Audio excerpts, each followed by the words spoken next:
Hi friends, അസ്സലാമു അലൈക്കും. ഇന്ന് ഞാൻ വന്നിട്ടുള്ളത് ബ്രൊക്കോളി ഫ്രൈ ചെയ്യുന്നതിൻ്റെ റെസിപ്പി ആയിട്ടാണ് കേട്ടോ. അപ്പോൾ നമുക്ക് ഈസി ആയിട്ട് തന്നെ ബ്രൊക്കോളി ഫ്രൈ ചെയ്തെടുക്കാം. കോളിഫ്ലവർ ഫ്രൈ ചെയ്യുന്നത് അതുപോലെ തന്നെ ഫ്രൈ ചെയ്തെടുക്കാം കേട്ടോ. അപ്പോൾ ഇതിന് വേണ്ടിയിട്ട് ഞാൻ ഒരു ബ്രൊക്കോളിയുടെ പകുതി എടുത്തിട്ട് ചെറുതായിട്ടൊന്ന് കട്ട് ചെയ്തെടുത്തിട്ടുണ്ട്.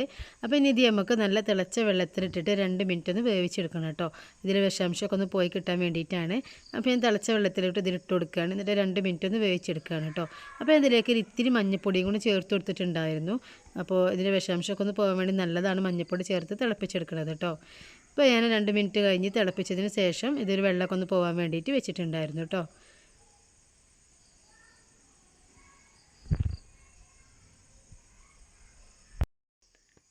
ഇനി നമുക്ക് ഇതിലേക്കുള്ള മസാലക്കൂട്ട് റെഡിയാക്കാം. ഇതിന് വേണ്ടിയിട്ട് ഞാൻ 2 ടീസ്പൂൺ കടലമാവാണ് എടുത്തിട്ടുള്ളത്. നമ്മൾ ഈ കടലമാവ് ചേർത്തിട്ട് ഫ്രൈ ചെയ്തെടുക്കണമെങ്കിൽ നല്ല ക്രിസ്പി ആയിട്ട് കിട്ടും കേട്ടോ. പിന്നെ ഞാൻ ഇതിലേക്ക് 2 ടേബിൾ സ്പൂൺ കോൺഫ്ലവർ പൊടി കൂടി ഇട്ടിട്ടുണ്ട്. പിന്നെ ഇതിലേക്ക് ഒരു 1/4 ടീസ്പൂണോളം മഞ്ഞൾപ്പൊടി, 1.5 ടേബിൾ സ്പൂണ് മുളക് പൊടി, അപ്പോൾ അത്യാവശ്യം നല്ല എരിവില്ല മുളക് പൊടിയാണ് കേട്ടോ ഇത്. പിന്നെ ഇതിലേക്ക് ഒരു 1/4 ടീസ്പൂണോളം പെരുംജീരകത്തിൻ്റെ പൊടി, ആവശ്യത്തിനുള്ള ഉപ്പ്. ഇത് ഇട്ടിട്ട് നന്നായിട്ടൊന്ന് മിക്സ് ചെയ്തിട്ട് നമുക്കൊന്ന് യോജിപ്പിച്ചെടുക്കണം കേട്ടോ.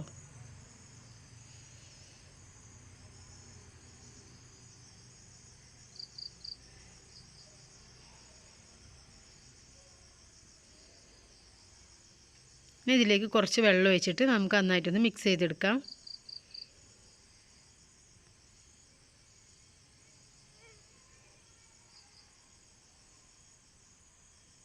നല്ല പേസ്റ്റ് രൂപത്തിലാക്കി എടുക്കണം കേട്ടോ.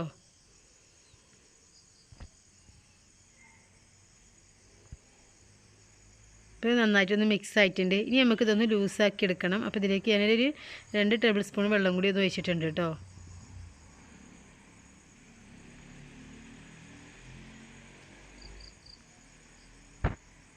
ഇനി ഞാനിതിലേക്ക് 1 ടേബിൾ സ്പൂണ് ഇഞ്ചി വെളുത്തുള്ളിയുടെ പേസ്റ്റ് ഇട്ട് കൊടുക്കുന്നുണ്ട്. പിന്നെ ഞാൻ ഒരു പൊടി മല്ലിയിലയും കരിവേപ്പിൻ്റെയും കൂടെ കൂടിയിട്ട് ഒന്നും കൂടി ഇട്ട് കൊടുക്കുന്നുണ്ട് കേട്ടോ. എന്നിട്ട് നന്നായിട്ടൊന്ന് മിക്സ് ചെയ്യുക. പിന്നെ ഞാൻ ഇതിലേക്ക് ഒരു ചെറുനാരങ്ങയുടെ നീരും കൂടി ചേർത്തിട്ടുണ്ടായിരുന്നു കേട്ടോ. അപ്പോൾ അത് വീഡിയോയിൽ നിന്ന് എങ്ങനെ മിസ്സായി പോയിട്ടുണ്ട്. അപ്പോൾ അതും കൂടി ചേർത്ത് കൊടുക്കുക കേട്ടോ.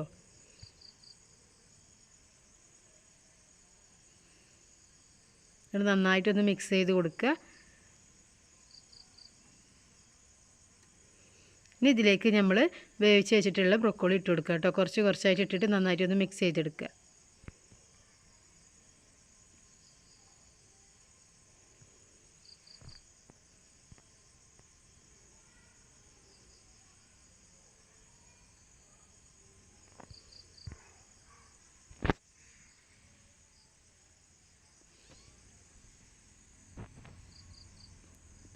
ഇനി ബാക്കിയുള്ളതും കൂടി ഇട്ടിട്ട് നന്നായിട്ടൊന്ന് മിക്സ് ചെയ്തെടുക്കുക.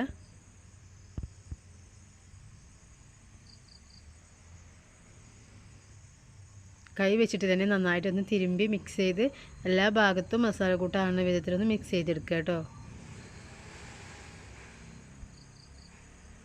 എന്നിട്ട് ഇത് നമുക്കൊരു 10 മിനിറ്റ് റെസ്റ്റ് ചെയ്യാൻ വേണ്ടിയിട്ട് വെക്കണം. അപ്പോൾ നമ്മൾ മസാല ഇങ്ങനെ തേച്ച് പിടിപ്പിക്കുമ്പോൾ ഇതിപ്പോൾ മസാല ഇല്ല എന്നൊക്കെ തോന്നും കേട്ടോ. പക്ഷേ നമ്മൾ ഫ്രൈ ചെയ്തെടുക്കുമ്പോൾ നല്ല ക്രിസ്പി ആയിട്ട് തന്നെ കിട്ടും കേട്ടോ. മസാലയൊക്കെ പിടിച്ചിട്ട്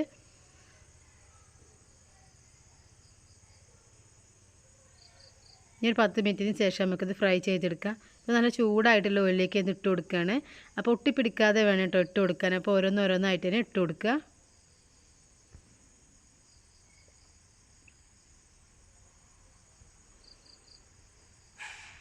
പിന്നെ നമ്മളിത് ഇട്ട് കൊടുത്ത് അപ്പം തന്നെ ഇത് ഇളക്കി കൊടുക്കരുത്. ഒരു വശം ഒന്ന് ബ്രൗൺ കളറായി വരുമ്പോൾ മാത്രം ഇളക്കി കൊടുക്കുക കേട്ടോ. എങ്കിലേ ആ മസാലയൊക്കെ അതിന്മേൽ പിടിച്ച് നിൽക്കുള്ളൂ.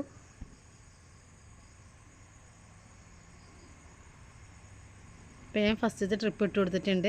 എന്നിട്ട് നന്നായിട്ടൊന്ന് ചൂടായതിന് ശേഷം ഒരു വശം ഒന്ന് ബ്രൗൺ കളർ ആവട്ടെ. എന്നിട്ട് നമുക്ക് തിരിച്ചിട്ട് കൊടുക്കാം. ഇനി നമുക്കിതൊന്ന് തിരിച്ചിട്ട് കൊടുക്കാം.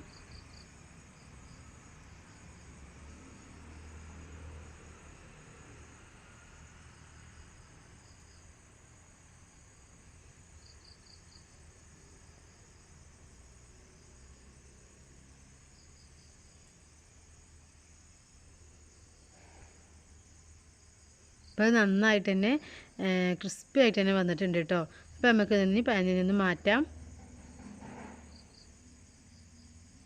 അപ്പോൾ നല്ല മസാലയൊക്കെ പിടിച്ചിട്ട് നല്ല ക്രിസ്പി ആയിട്ട് തന്നെ ഫ്രൈ ചെയ്ത് കിട്ടിയിട്ടുണ്ട്. അപ്പോൾ നമുക്ക് ഈസി ആയിട്ട് ഉണ്ടാക്കുന്നതേ ഉള്ളൂ. അപ്പോൾ എല്ലാവരും ഒരു പ്രാവശ്യമെങ്കിലും ഇതുപോലെ ഒന്ന് ഉണ്ടാക്കി നോക്കുക കേട്ടോ. എന്നിട്ട് എനിക്ക് മറക്കാതെ ഫീഡ്ബാക്ക് അറിയിക്കണം. അപ്പോൾ നല്ല ടേസ്റ്റ് കോളിഫ്ലവറിൻ്റെ പോലെ തന്നെ നല്ല ടേസ്റ്റ് ആയിട്ടുള്ളതാണ് കേട്ടോ ബ്രൊക്കോളി ആയിട്ട് നമുക്കിതുപോലെ ഫ്രൈ ചെയ്തെടുക്കാം. അപ്പോൾ എൻ്റെ വീഡിയോ ഇഷ്ടമായെങ്കിൽ എല്ലാവരും സബ്സ്ക്രൈബ് ചെയ്തിട്ട് സപ്പോർട്ട് ചെയ്യുക, ഷെയർ ചെയ്യുക, ലൈക്ക് ചെയ്യുക, കമൻറ്റ് ചെയ്യുക. അപ്പോൾ പുതിയൊരു വീഡിയോ ആയിട്ട് ഞാൻ വരുന്നതാണ്. അതുവരേക്കും അസ്സലാമു അലൈക്കും.